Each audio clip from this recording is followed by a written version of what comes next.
Does self-improvement really work? If you're like me, you read dozens of books, watched countless of YouTube videos about self-improvement, and somehow you're still at square one. No matter how hard you try and how much effort you put into it, something is just not shifting. Or worse, you find yourself back to square one after putting so much effort into it. So does self-improvement really change your life? Well, yes, but with a caveat.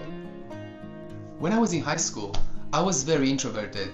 I was the type of teenager that didn't engage that much in social activities, and I would just be struck by fear if I had to talk to someone for longer than 20 seconds.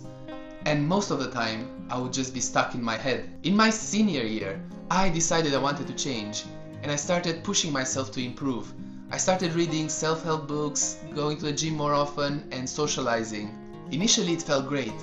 I felt happier about life in general, and it really felt like I could change my life.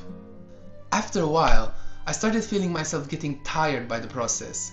It was getting harder and harder to work out consistently, and I put reading on the backlog. Also, talking to people became more of a chore, and I was getting tired of that too. I didn't know why I was feeling like that at the moment, but one thing was clear. I was not going to give up on all the hard work I just did. It felt exhausting though, and I really wanted to give up. What I didn't know at the time was that I was getting out of the honeymoon period with working out and developing my social skills. I was trying to do too much, too fast, and I was just burning out. What I didn't know at the time was that the initial high wears out, and in order to have sustainable growth, you need to not overextend yourself. It's a marathon, not a race. And I wish someone would have told me sooner. Even though I was exhausted, I managed to get better at talking to people, and actually, at the end of the year, got into a relationship. I felt so happy. We really loved each other. It felt like at the time, every moment we spent together was a blessing.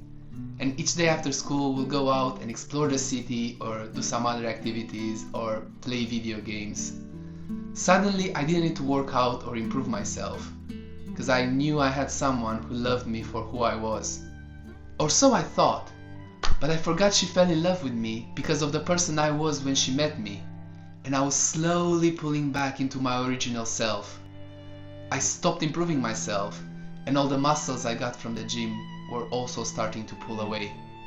One day, she came and told me that we can't be together anymore because she fell in love with someone else. We broke up. My world was crashing down with the relationship, and I didn't have any appetite for like the next 2 months, and I would cry myself to sleep every night.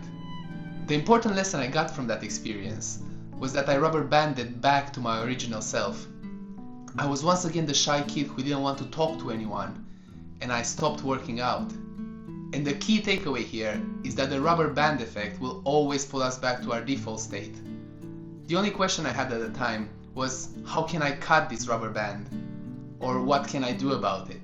After that breakup, I went back into developing myself, and I have to say these were the best years of my life. I developed my body through working out, I developed my social skills through socializing, and I developed my mind through reading loads and loads of books. And then eventually I got into another long-term relationship. At first everything was great, but then she needed to go back to her country in order to get another job. I felt like I didn't want to lose another relationship and go back into apathy. I liked where I was, so reluctantly we went into a long-distance relationship. But once again, I was forgetting about the rubber band effect, and I was not improving myself. We stayed together for many years, and eventually she came back to the country and moved in with me. And that's when the trouble started. We started fighting a lot for very small things, and every time I felt like I wanted to break up with her, I would just be terrified, because I didn't want another relationship to go south. In the last year of us being together, I was crying pretty much every month. I was shaking with anger and disappointment, but I didn't want to break up with her because that meant being alone again and having to face my inner demons. Eventually we broke up. It was the scariest thing I had to do in my life, but I knew if I were to develop myself as a person, I would need to face my inner demons. I started working on myself again, and then I realized what I was doing wrong all along. I was working on all the external factors of improving myself, but somehow I was not paying attention to what was going on inside. The initial high got me started multiple times, but the rubber band always pulled me back to where I was in the beginning. Then I got it.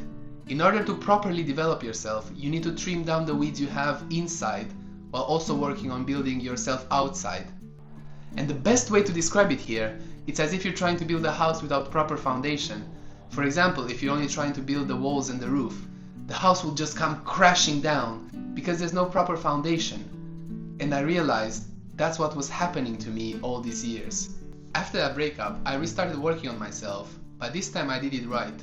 I felt all the feelings that were trapped inside me all these years, and I made peace with them and let them go. At the same time, I restarted working out, reading, and meeting new people. I obviously had the high of working on myself after so long, but this time I didn't crash when it was gone. What I did differently was, each evening after reading, meeting new people, or working out, I would take 20 minutes to process how I'm feeling inside. This meant going deep inside of myself and letting go of all these negative feelings I accumulated throughout the day. I also didn't experience so much rubber banding anymore. Why? Because by processing and releasing past trauma, I was allowing my default state to move with me by removing any blockers in its way. Obviously, we're always changing our default state, and we're always going to experience some kind of rubber banding. But I discovered that letting go of my past trauma was allowing my default state to move more easily with me. Thanks for tuning in today. If you like this video and want to see more, check out this video that the YouTube algorithm thinks you'll like. Also, please let me know in the comment section down below if this video had any impact on your life. But until next time, have a good one!